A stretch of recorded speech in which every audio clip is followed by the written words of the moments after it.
Keskuses Goldtime'i esinduses saan kokku kohe moegurmaani Aljonaga, kes räägib, mis on selle sügise ehtetrendid. Iga uus hooaeg toob kaasa uue hingamise, uued moetrendid. Sina, Aljona, nii moegurmaani kui ajakirjanikuga oled kindlasti kursis, mis toimub moelavadel, mille järgi siis tegelikult trende seatakse. Et kas on midagi uut ja põnevat tulnud siia ehtemaailma? Sügis toob ehtemoodi väga palju trende ja mul on väga hea meel, et kõik need suured moelavatrendid tänu Goldtime'ile jõuavad tegelikult ka meieni, et ka meie saaksime neid kanda.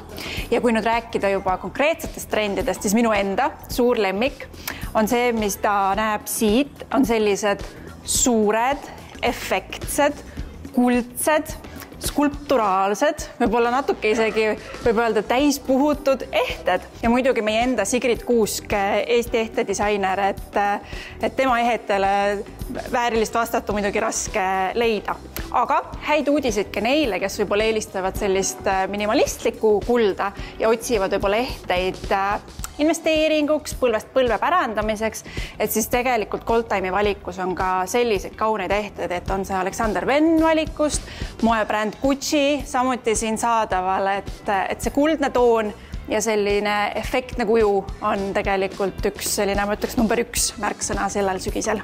Nüüd üks hästi põnev ja selline võib-olla isegi ootamatu comeback, mis tuli jällegi moepilti, tuli tagasi siis, sama ringiga tuli ka ehete pilti, on selline boho chic. Selline boho väljendub võib-olla kihiti ehete kandmises, palju kette, erinevad talismaanid, sümbolid.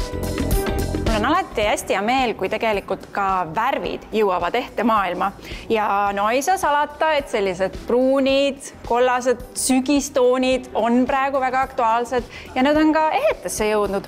Aga tegelikult inimesed, kellele meeldib just selline demonstratiivne luksus ja võib-olla suuremad vääriskivid, efektsemad toonid, siis üllatus, roosa sügisel, eks, et ootamatu, aga samas väga põnev ja kõrvale kullatooni ja klassikalist vääriskivi, et ma arvan, et siin iga värvimaan leiab endale midagi ilusat. Kas need ehted on juba siis olemas Goldtime'i esindustes ja kas on mõni hea sooduspakkumine ka sügishooaja alguseks? No oktoober on ju teadagi moekuu ja ka sellel aastal on 22. 24. oktoobrini Goldtime esindatud Tallinn Fashion Weekil, kus saab siis tutvuda uute põnevate kollektsioonidega. Ja selleks, et tegelikult juba moenädalal endale trendikalt kohale minna, on siis 19. oktoobrini Goldtime'is vääriskividega kuldehted kõik -25% soodsamad.